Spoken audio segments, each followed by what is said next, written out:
Hello dear student, আজকে আমরা একটি নতুন চ্যাপ্টার শুরু করব। চ্যাপ্টারের নাম হচ্ছে পরমাণুর নিউক্লিয়াস। এবার তার মধ্যে আজকের পার্টে যেটা আমরা আলোচনা করব সেটা হলো তেজস্ক্রিয়তা এবং সক্রিয়তা এবং তার একক, তেজস্ক্রিয় কণা ও রশ্মির প্রকৃতি এবং সডিভার্জেন্সের সরণ সূত্র। তাহলে ক্লাস শুরু করা যাক। প্রথমে আসছি যেটা আমরা, সেটা হলো তেজস্ক্রিয়তা। তেজস্ক্রিয়তা জিনিসটা কি? 1896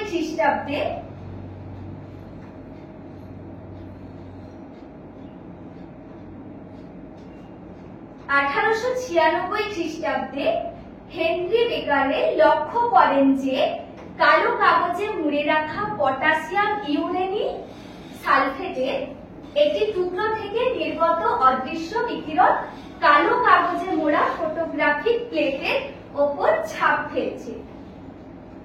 এবার যেমনটি এখানটায় লেখা আছে যে বিজ্ঞানী বেকারে তিনি একটি ফটোগ্রাফিক প্লেটের ওপর এক্স রশ্মি নিয়ে পর্যবেক্ষণ করছিলেন। সেখানে তিনি কিছু এফেক্ট দেখতে পান, যেখান থেকেই কিন্তু তার ধারণা আসে যে এই এফেক্টটা কি হতে পারে।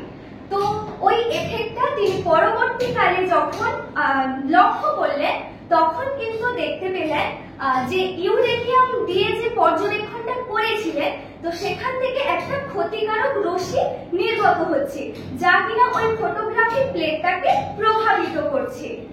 এবার ওই যে রশ্মিটা নির্গত হচ্ছে সেটা কিন্তু মানবদেহের জন্য খুবই ক্ষতিকারক। ওই রশ্মিটা যদি মানবদেহের কোষে যদি প্রবেশ করে তাহলে মানুষের যে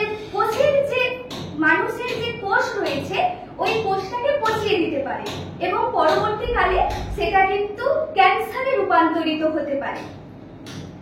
তো এখানে ওটাই বলা আছে যে 1896 খ্রিস্টাব্দে হেনরি বেকারে লক্ষ্য করে কালো কাগজে মুড়ে রাখা পটাশিয়াম ইউরেনিক সালফেটের একটি টুকরো থেকে নির্গত অদৃশ্য বিকিরণ কালো কাগজে মোড়া ফটোগ্রাফিক প্লেটের ওপর ছাপ ফেলেছে। এই ধরনের বিকিরণ বাহ্যিক চাপ, রাসায়নিক বিক্রিয়া, তড়িৎ ক্ষেত্র ও চৌম্বক ক্ষেত্র, রাসায়নিক গঠন প্রভৃতির ওপর নির্ভর করে না। একে বেকারের রশ্মি বা তেজস্ক্রিয় বিকিরণ বলে। এবার ব্যাপারটা একটু এক্সপ্লেন করা যাক। আমরা তো পিরিয়ডিক টেবিলে অনেক রকম মৌল দেখি, তো কিছু মৌল আছে যেগুলোকে বাহ্যিকভাবে চাপ প্রয়োগ করে অন্য মৌলে রূপান্তরিত করা হয়। আবার দেখো কিছু মৌল আছে যেগুলোকে আমরা বিভিন্ন কাজে ব্যবহার করে থাকি। আবার কিছু মৌল আছে যেগুলোকে বাহ্যিকভাবে কোনো বল প্রয়োগ না করে অর্থাৎ নিজে স্বতঃস্ফূর্তভাবে ভেঙে গিয়ে অন্য একটি মৌলে রূপান্তরিত হয় এবং সেখান থেকে একটি নতুন মৌল তৈরি হয়। এবার ওই মৌলটা থেকে বিভিন্ন ধরনের ক্ষতিকারক রশ্মি নির্গত হয়, তাকেই কিন্তু আমরা বলবো যে তেজস্ক্রিয়তা। এবার তেজস্ক্রিয়তার সংজ্ঞাটা একটু দেখে নিই। যেমনটা বললাম, অনেক বেশি পারমাণবিক গুরুত্বে কয়েকটি ভারী মৌলের কেন্দ্র যে কোনো অবস্থায় নিজে থেকে স্বতঃস্ফূর্তভাবে বিভাজিত হয়ে অবিরাম এক প্রকার অদৃশ্য রশ্মি নির্গত করে এবং সেই সঙ্গে নিজে নতুন মৌলের পরমাণুর নিউক্লিয়াসে পরিণত হয়। যেমনটি আমি বললাম যে স্বতঃস্ফূর্তভাবে নিজে ভেঙে যায় অর্থাৎ স্বতঃস্ফূর্তভাবে বিভাজিত হয় এবং সেখান থেকে অদৃশ্য রশ্মি নির্গত হয়। তো এটা মনে রাখবে যে ওই রশ্মিটা কিন্তু মানবদেহের জন্য খুবই ক্ষতিকারক, এমনকি ওই রশ্মির জন্য মানবদেহে ক্যান্সারের মতো রোগ দেখা যেতে পারে।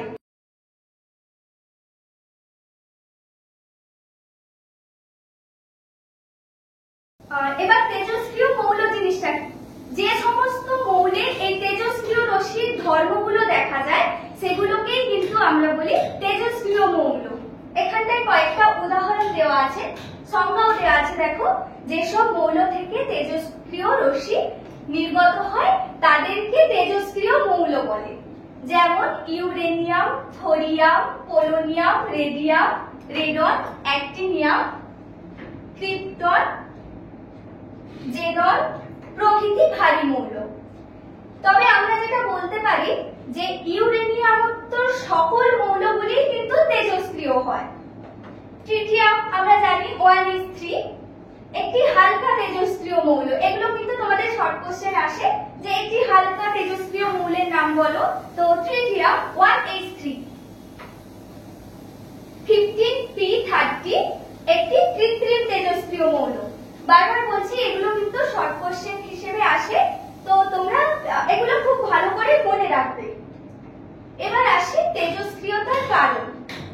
যেসব মৌলের নিউক্লিয়াসে নিউট্রন এবং প্রোটনের সংখ্যার অনুপাত 1.5 এর চেয়ে বেশি, সেই নিউক্লিয়াসগুলি অস্থায়ী হয়। এগুলি স্বতঃস্ফূর্তভাবে তেজস্ক্রিয় বিকিরণ করে স্থায়ী হতে চেষ্টা করে। যেসব মৌলের পারমাণবিক সংখ্যা 82 এর বেশি অথবা পারমাণবিক গুরুত্ব 206 এর বেশি, সেগুলোই কিন্তু তেজস্ক্রিয়তা প্রদর্শন করবে। তো এখানটায় একটা উদাহরণ দেওয়া আছে, লেড অর্থাৎ পিবি বলতে পারি আমরা। তো এই ব্যাপারটা আমরা একটু এক্সপ্লেন করে নিই। যেমনটা বললাম যে একটি তেজস্ক্রিয় পদার্থ রশ্মি নির্গত করতে থাকে এবং এই রশ্মি নির্গত কতক্ষণ পর্যন্ত করবে, কারণ একটা জিনিস তো আর সব সময়ের জন্য একটা কাজ করে চলতে পারে না। তো আমরা বলতে পারি তেজস্ক্রিয় মৌলটি যতক্ষণ না পর্যন্ত অতেজস্ক্রিয় মৌলে রূপান্তরিত হয় ততক্ষণ কিন্তু ওই রশ্মি নির্গমনের ঘটনাটা চলতে থাকবে। একটা উদাহরণ দিয়ে দেখাই।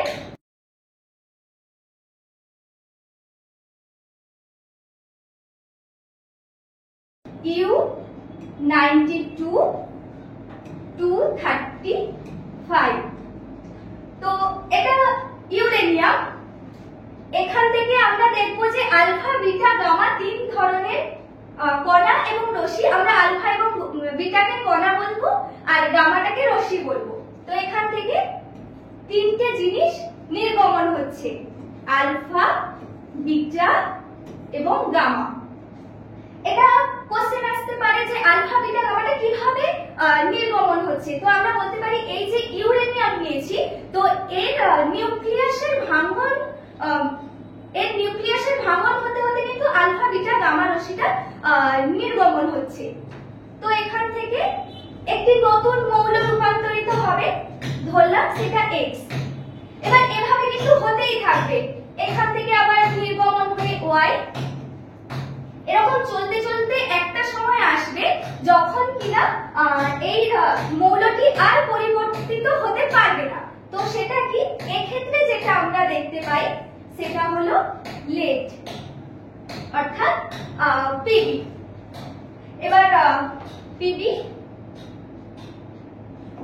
82-206, এটাকে আমরা লেড বলছি। এটা কিন্তু একটা অতেজস্ক্রিয় মৌল। তো আমরা দেখলাম একটা তেজস্ক্রিয় মৌল থেকে যতক্ষণ না পর্যন্ত অতেজস্ক্রিয় মৌল উৎপন্ন হচ্ছে ততক্ষণ কিন্তু আমাদের এই যে আলফা বিটা কণা এবং গামা রশ্মির নির্গমনের কাজটা চলতে থাকবে।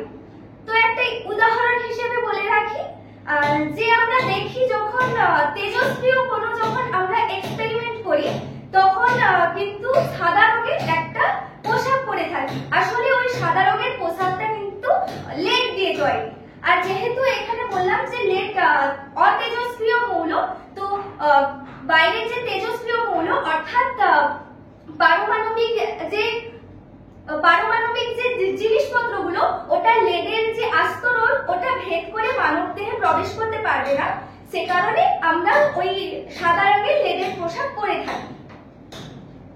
তো এখানে একটা উদাহরণ হিসেবে আমরা ইন্ডিয়ানা জোনস বলে একটা মুভি আছে, তো ওই মুভিটাতে দেখা যায় কি না যে হিরো আছে ওকে পুলিশরা তাড়া করছিল কোনো এক কারণে। এবার হিরো নিজের প্রাণ বাঁচাতে পুলিশের হাত থেকে একটা শহরে চলে যায়।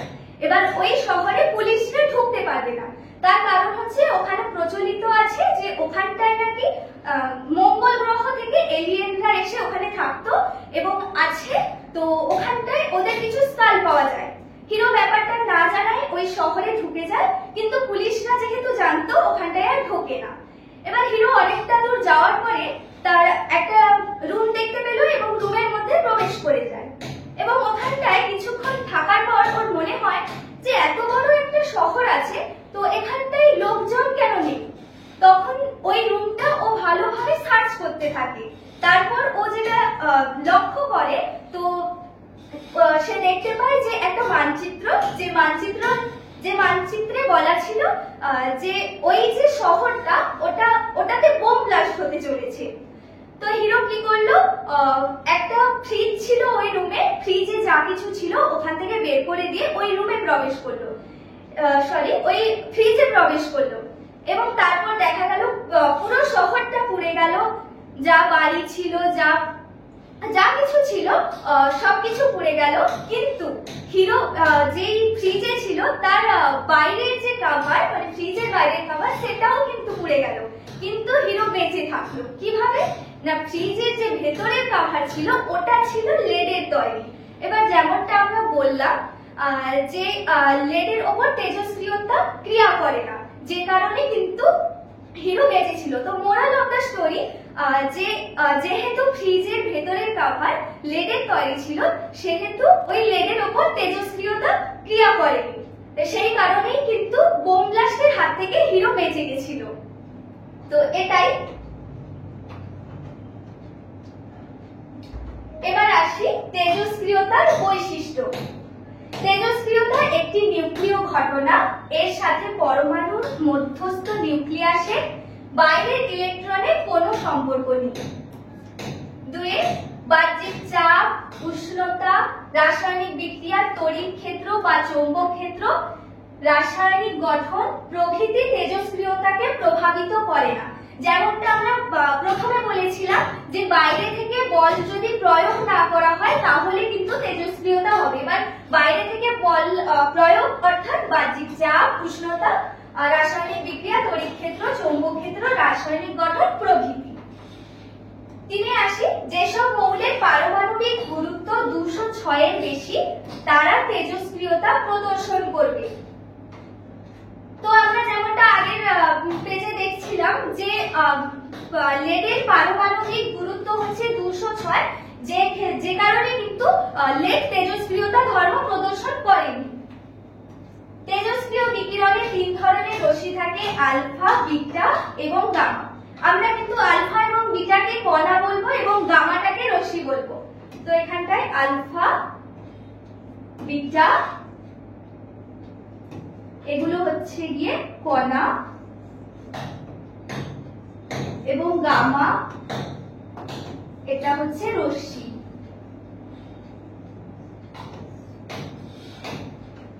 তেজস্ক্রিয়তা একটি নিউক্লিয়াসের ভাঙন বা বিঘটন, এটাও আগের স্লাইডে আমরা বলেছি। এর ফলে একটি মৌল সম্পূর্ণ ভিন্ন রাসায়নিক এবং ভৌত ধর্ম বিশিষ্ট নতুন মৌলে পরিণত হয়, অর্থাৎ অতেজস্ক্রিয় মৌলে রূপান্তরিত হয়ে যায়। এবার আসি সক্রিয়তা কি। কোন তেজস্ক্রিয় পদার্থে প্রতি সেকেন্ডে যতগুলি নিউক্লিয়াসের বিঘটন হয়, অর্থাৎ প্রতি সেকেন্ডে নিউক্লিয়াসটি কতগুলি কতবার ভাঙছে, ওটাকেই বলা হচ্ছে সক্রিয়তা। সক্রিয়তার একক হলো বেকারেল, কুরি এবং রাদারফোর্ড। তো বেকারেলকে বিকিউ লিখি আমরা, কুরি সিআই, রাদারফোর্ড আমরা আরডি লিখতে পারি।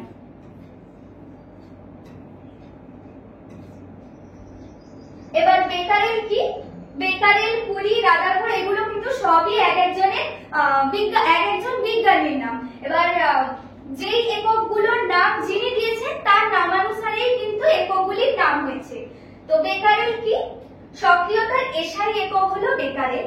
তেজস্ক্রিয় পদার্থে প্রতি সেকেন্ডে একটি নিউক্লিয়াসের বিঘটন হলে সক্রিয়তা হয় 1 বিকিউ অর্থাৎ 1 বেকারেল।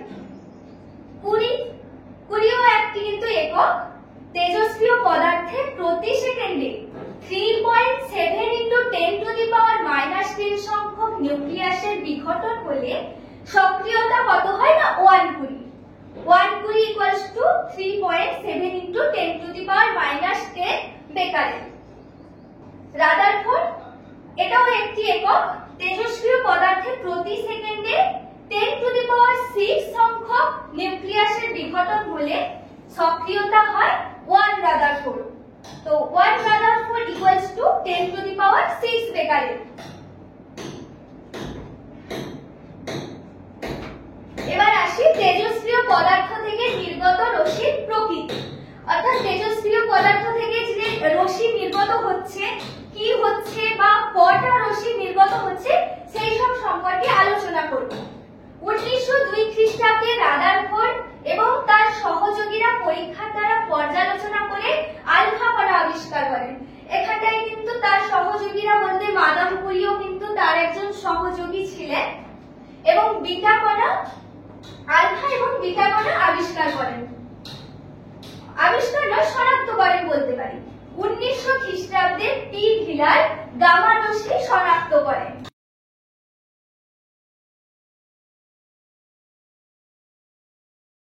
এবার এই ব্যাপারটা কি এটা আমরা একটা চিত্রের সাহায্যে করে নিচ্ছি।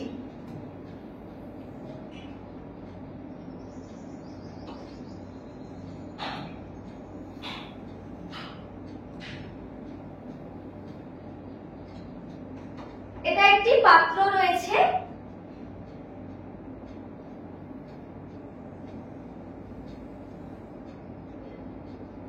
এটা কি দিয়ে তৈরি না সীসা দিয়ে তৈরি। এখানটায় আমরা কিছু তেজস্ক্রিয় পদার্থ রাখলাম।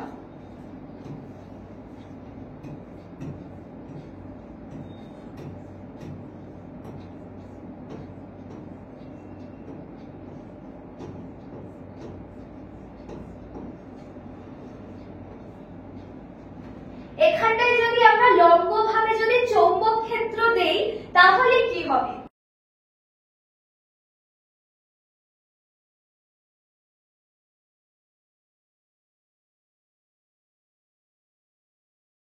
অর্থাৎ বাইরে থেকে চৌম্বক ক্ষেত্র যদি লম্বভাবে প্রয়োগ করা হয় তাহলে আমরা কি দেখতে পাবো?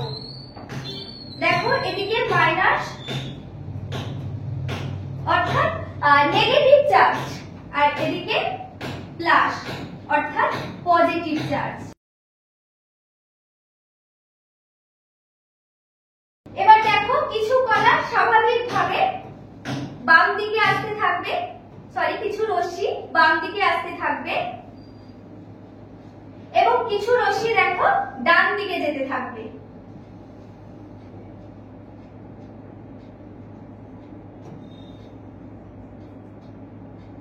আবার কিছু রশ্মি দেখা যাবে একেবারে সোজা ভাবে যেতে থাকছে।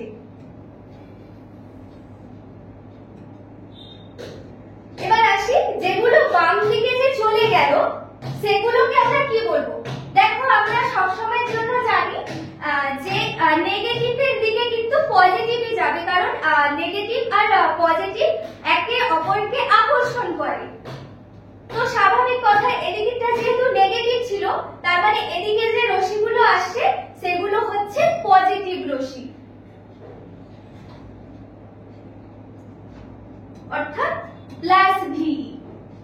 আর যেগুলো দেখো ডান দিকে চলে যাচ্ছে, এবার ডান দিকটা যেহেতু পজিটিভ ছিল তাহলে এদিকটায় নেগেটিভ রশ্মিগুলোই যাবে। আর যেগুলো দেখো সোজা ভাবে চলে গেল, না নেগেটিভ না পজিটিভ, সেগুলো হলো নিস্তড়িৎ। এবার এই পজিটিভ তড়িৎকে আমরা আলফা কণা বলছি।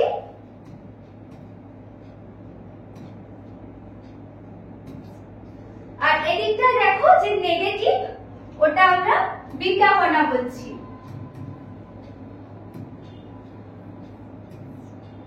আর যেটা একেবারে সোজা চলে গেল ওটা হচ্ছে নিস্তড়িৎ, তো ওটাকে আমরা গামা রশ্মি বলছি।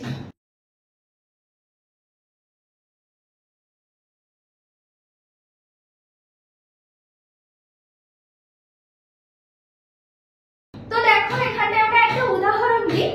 সাপোজ তোমার বাড়িতে যদি ডাল ভাত হয় ওটাকে আমরা নেগেটিভ ধরছি, আর তোমার পাশের বাড়িতে দেখো মাংস ভাত হয়েছে ওটাকে আমরা অবভিয়াসলি মাংস ভাত খাওয়ার দিকে আমাদের একটা টেন্ডেন্সি থাকে। তো সেক্ষেত্রে আমরা চাইবো যে বাড়ির খাবারটা না খেয়ে আমরা পাশের বাড়ির মাংস ভাত দিয়ে খেয়ে আসি। তাহলে এটা দেখো, যদি মাংস ভাতটাকে পজিটিভ ধরি এবং বাড়ির ডাল ভাতকে নেগেটিভ ধরি, তাহলে কিন্তু পজিটিভ আর নেগেটিভ আকর্ষণ করছে।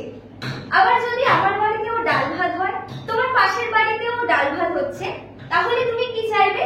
ওই বাড়িতে অবভিয়াসলি যেতে চাইবে না, কারণ ওখানেও তো ডাল ভাত, নিজের বাড়িতেও তো ডাল ভাত, তাহলে নিজের বাড়িতেই খাবে। তো এটা দেখো, আমরা যদি দুটোকেই যদি নেগেটিভ ধরি, তাহলে আমরা যদি দুটোকেই যদি এখানটায় নেগেটিভ ধরি, তাহলে কিন্তু আমরা কি দেখতে পাচ্ছি যে আমরা কিন্তু আর লোকের বাড়িতে যাচ্ছি না, তো ওটা কিন্তু নিস্তড়িত হয়ে যাচ্ছে।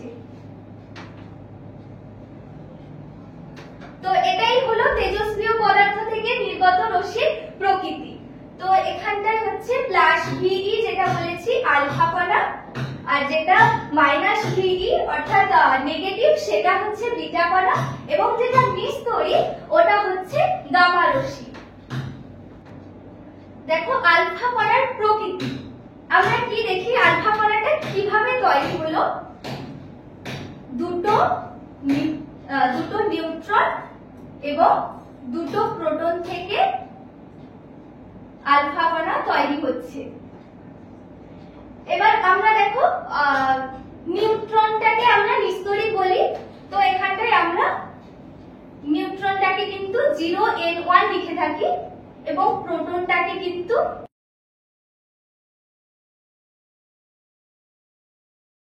H11 লিখে থাকি, আর ইলেকট্রনকে কিন্তু 0-1 লিখে থাকি। এবার দেখো এটা যেহেতু একটা হচ্ছে গিয়ে তোমার পজিটিভ এবং একটা নিস্তড়িত, তাহলে কিন্তু পুরো সমস্ত কিন্তু কণাটাই কিন্তু পজিটিভ হলো। অর্থাৎ আমরা যদি বলি আলফা কণার প্রকৃতি, তাহলে কিন্তু ওটা হচ্ছে প্লাস ভি, অর্থাৎ পজিটিভ কণার স্রোত। এবার আধান আসি।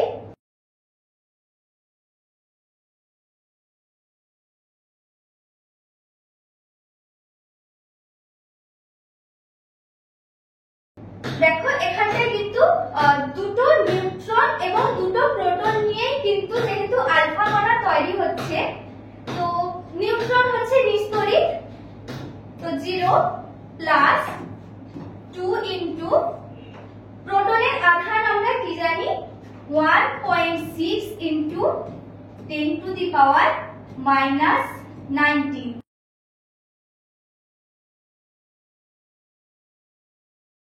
তো আমরা প্রোটনের আধান জানি 1.6 ইনটু 10⁻⁻⁹। আর ইলেকট্রনের আধানটাও বলে রাখছি, ইলেকট্রনের আধান সেমই থাকবে, শুধুমাত্র নেগেটিভ মার্ক হবে, -1.6 ইনটু 10⁻⁻⁹,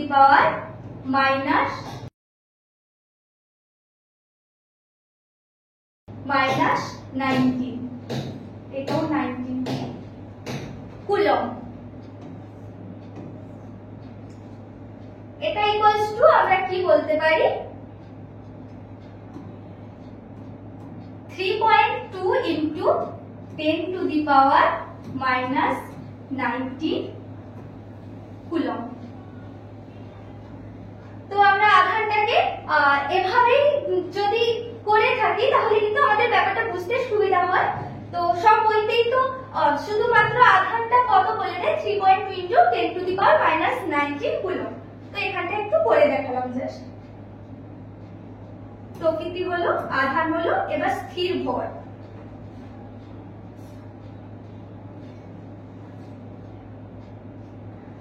এবার দেখো স্থির ভর হচ্ছে আলফা কণা প্রোটনের যে ভর থাকে তার 4 গুণ, অর্থাৎ 4mp।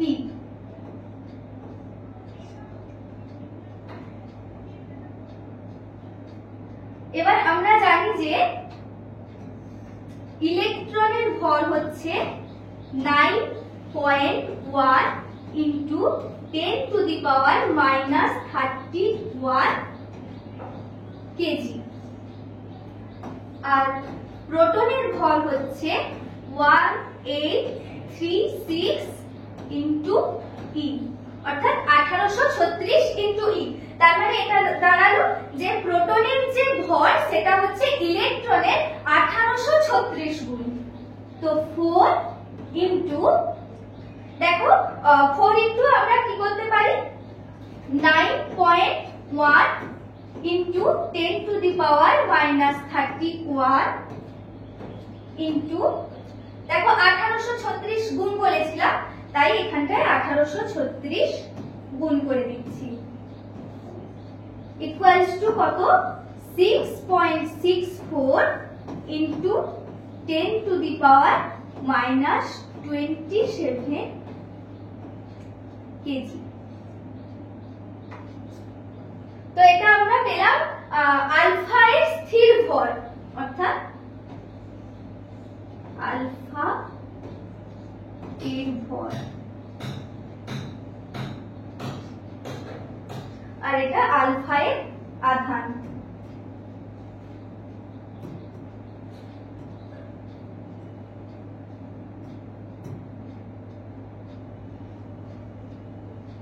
তো আমরা মোটামুটি আলফা কণার প্রকৃতি সম্পর্কে মোটামুটি একটা ধারণা নিয়ে নিলাম।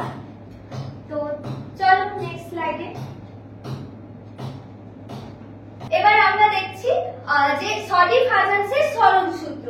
তো সডিফাজান্স দুজন বিজ্ঞানী ছিলেন, তো সডি এবং ফাজান্স। তো ওনারা বলেছিলেন যে যদি কোনো একটি মৌল থেকে আলফা রশ্মি নির্গমন হয় তাহলে কি হবে না, 4 একক ভর সংখ্যা এবং 2 একক পারমাণবিক সংখ্যা কমে যাবে। তো সেটাই এখানটা একটু বিশ্লেষণ করে দিই।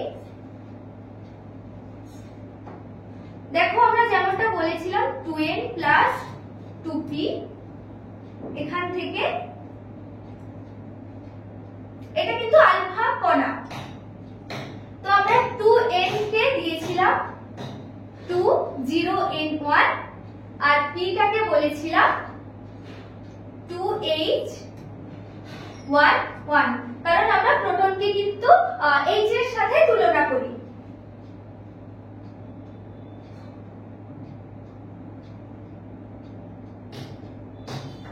তো আমরা এখান থেকে আলফা এর পারমাণবিক সংখ্যা এবং ভর সংখ্যা কি করে ক্যালকুলেট করব, তাহলে আমরা দেখো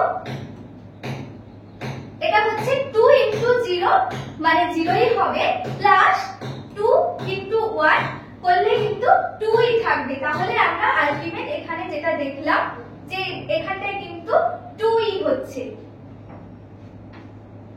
আবার দেখো উপরে 2 ইনটু 1 করলে 2 হচ্ছে এবং এখানেও 2 ইনটু 1 করলে এটাও কিন্তু 2ই হচ্ছে, তাহলে 2 প্লাস 2 এখানটায় 4। আমরা দেখো এই যে ডান দিকের যে পারমাণবিক ভর এবং যে ভর সংখ্যা, এটা কিন্তু ডান দিকের যে পারমাণবিক সংখ্যা এবং ভর সংখ্যা তার সমানই থাকবে। তো এবার আমরা দেখব যে এই আলফাটাকে কিন্তু আমরা He এর সাথে অর্থাৎ হিলিয়ামের সাথে তুলনা করতে পারি।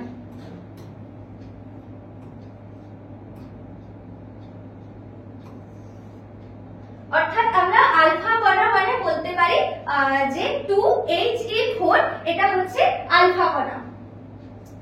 এবার যদি কোন একটা মৌল থেকে যদি আলফা কণা বেরিয়ে যায় তাহলে আমরা কি দেখতে পাবো, আমরা একটা মৌল ইউ নিলাম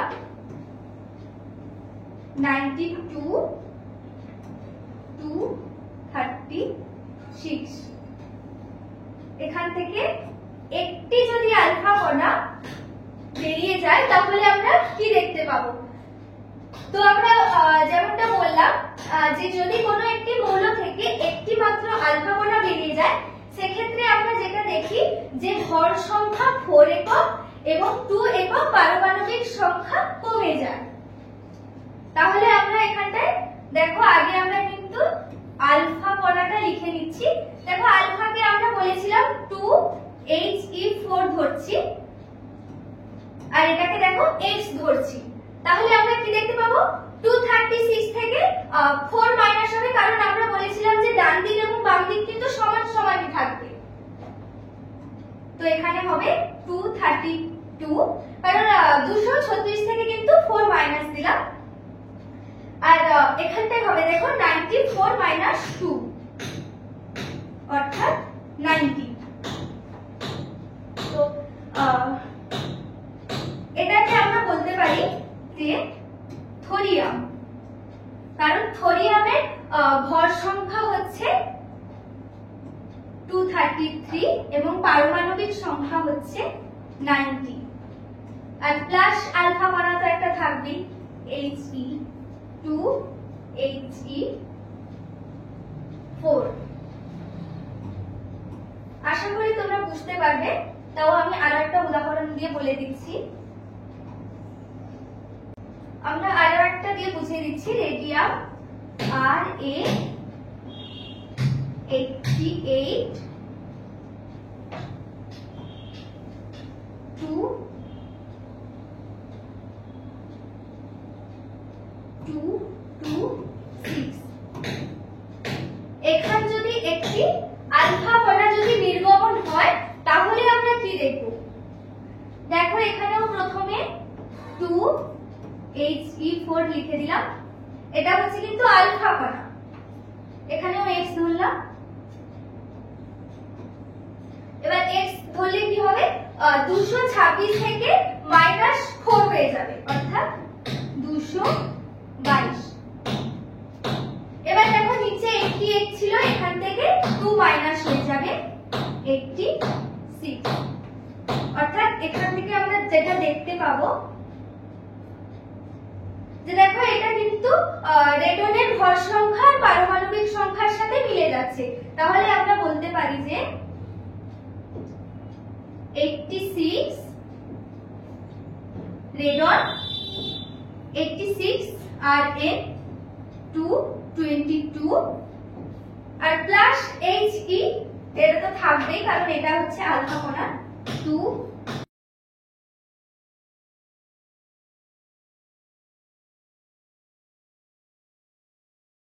তো এখানে দুটো উদাহরণ দিয়ে বুঝিয়ে দিলাম। তো এবার তোমাদের জন্য কোশ্চেন যেটা থাকলো যে আমরা যদি এই মৌলটি থেকে 4টে আলফা কণা যদি বের করে দিই তাহলে আমরা কি কি দেখতে পাবো? অর্থাৎ কোশ্চেনটা হলো 92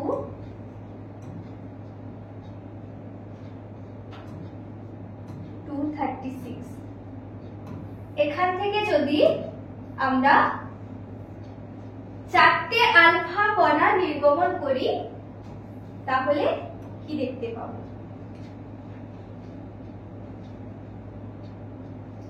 তো আজকের ক্লাস এই পর্যন্ত থাক। বিটা কণা এবং গামা রশ্মি সম্পর্কে আমরা নেক্সট ক্লাসে আলোচনা করব। তো থ্যাংক ইউ এতক্ষণ পর্যন্ত লাস্ট অবধি ক্লাসটা করার